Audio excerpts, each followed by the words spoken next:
Jadi intinya kesimpulannya untuk 3 ajaran tadi yang biasa diberikan komen negatif, ya, kesemuanya ternyata kita simpulkan itu adalah bagian dari sunnah atau ajaran Nabi Shallallahu Alaihi Wasallam. Terus sikap kita seperti apa? Kalau kita sudah tahu ini adalah ajaran Nabi, walaupun kita tidak bisa melakukannya, walaupun kita bukanlah orang yang bercadar, ya, bukanlah wanita yang bercadar, karena kita menganggap pendapat jumhur atau mayoritas ulama lebih kuat. Ataukah kita mungkin tidak bisa menjalani perintah ini? Karena apa? Jenggot ini di instansi saya tidak dibolehkan. Atau memakai celana seperti itu juga di atas mata kaki juga tidak bisa. Maka yang lebih penting di sini adalah pokoknya ketahui ini adalah ajaran Nabi. Cukup diam dan jangan banyak komentar untuk menjelekkan orang lain.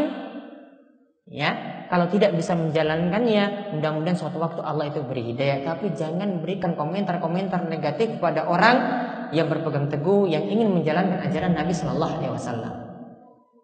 Diam itu lebih baik. Ya, diam tatkala itu lebih baik. Ya, tentang masalah menjaga lisan di sini selanjutnya, ini sudah kami singgung ya dalam bahasan tersendiri.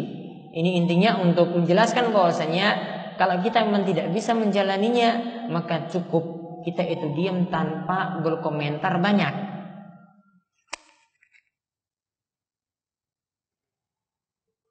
Sebagaimana kita ketahui bahwasanya seseorang itu bisa tersungkur ke dalam neraka cuma gara-gara lisannya. Nabi SAW misalnya mengatakan, Innal abda la yatakallamu bil kalimati ma yatabayyanu ma fiha yahwi biha finnar ab'ada ma bainal masyriqi wal maghrib. Sesungguhnya ada seorang hamba, dia berbicara dengan suatu kalimat, ya, dengan suatu perkataan yang tidak dipikirkan bahayanya terlebih dahulu. Gara-gara itu membuatnya dilempar ke neraka dengan jarak yang lebih jauh daripada jarak antara timur dan barat. Lihat, cuma gara-gara berkomentar saja seperti itu diancam untuk masuk ke neraka. Yang jauhnya itu sangat luar biasa, jarak antara timur dan barat jauhnya. Artinya tanpa ujung. Dan perlu ketahui bahwasanya kalau sudah jelas ini ajaran Nabi Sallallahu Alaihi Wasallam, ada satu poin penting yang perlu diperhatikan tentang bahaya mengolok-ngolok ajaran Nabi. Allah Subhanahu Wa Taala itu telah melarang mengolok-olok ajaran Nabi, bahkan itu dalam rangka bercanda sekalipun. Itu tidak boleh diolok-olok. Ajaran-ajaran Islam yang ada tidak boleh diolok-olok. Baik yang berkaitan tentang masalah akidah, tentang masalah kubur, tentang masalah surga dan neraka.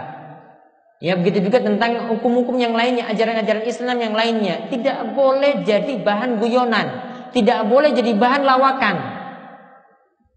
Allah Subhanahu Wa Taala katakan dalam surat At-Taubah ayat 65 sampai 66. Wala in sa'altahum la yaqulunna innama kunna nakhudhu wa nal'ab. Qul abillahi wa ayatihi wa rasulihi kuntum tastahzi'un la ta'taziru qad kafartum ba'da imanikum.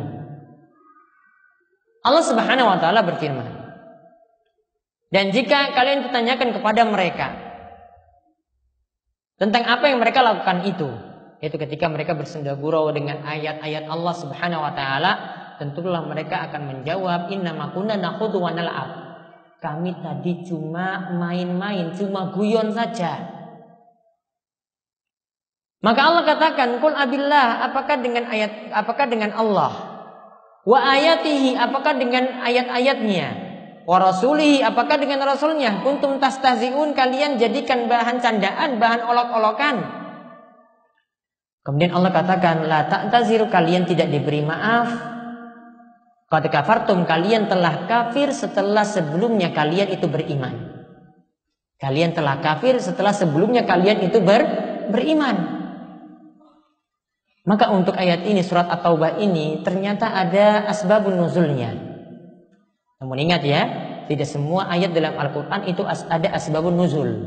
Sebagiannya itu ada, sebagiannya tidak ada.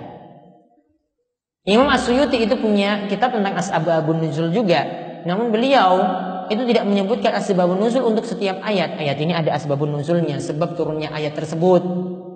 Ya, menceritakan tentang ini, tentang itu. Ada yang tidak ada, atau ada yang riwayat-riwayatnya itu lemah. Jadi kalau ada yang ingin mengatakan bahwasanya ini kita harus tahu asbabun nuzulnya seperti apa, belum tentu setiap ayat itu ada asbabun nuzul.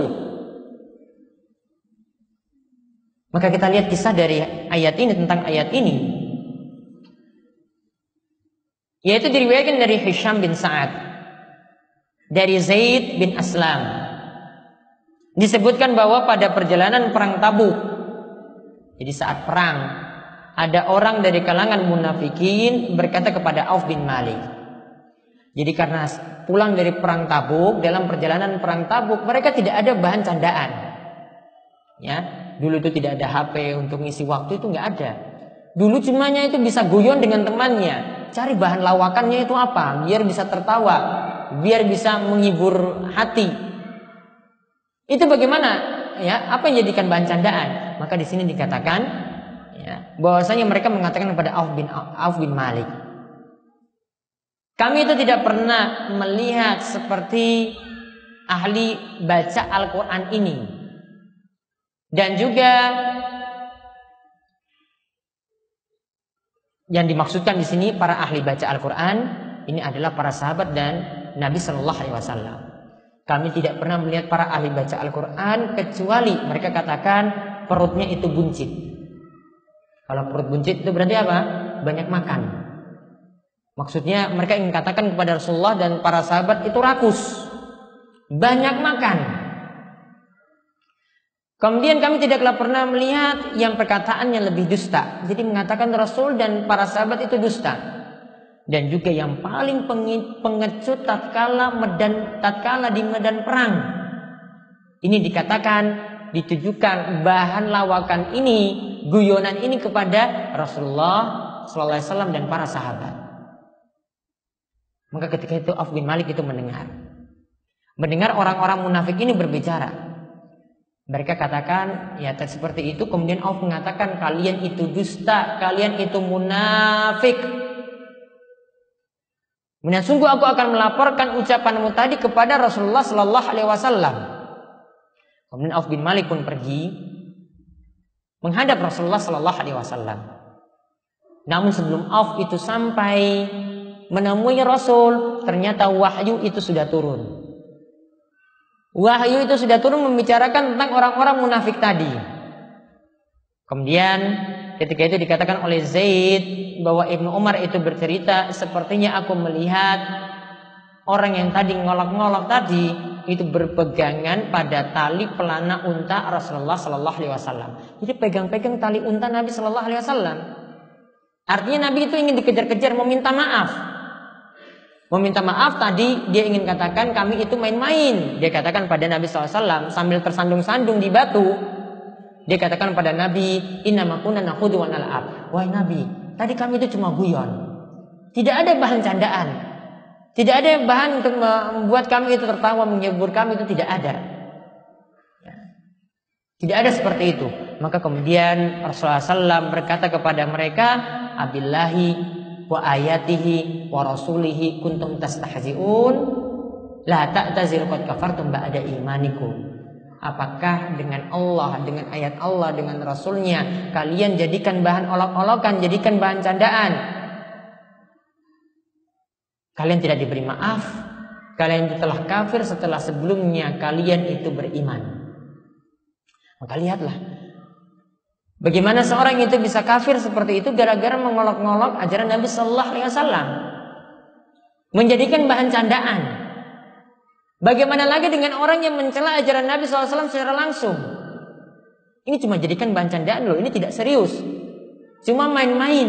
Apalagi orang yang serius mengolok-olok ajaran Nabi. Maka ketika itu setelah Nabi SAW mengatakan seperti itu, Nabi tidak memberikan satu patah kata pun setelah itu. Beliau tidak lagi berbicara. Maka dari sini para ulama itu katakan tentang bahaya orang yang mencela salah satu dari ajaran Nabi Sallallahu Alaihi Wasallam, atau dia langsung mencela Allah, atau langsung dia itu mencela Rasul, atau dia mencela ayat-ayat Allah Subhanahu Wa Taala. Dia terancam dengan ancaman yang disebutkan dalam surat At-Taubah ayat 65-66 di sini.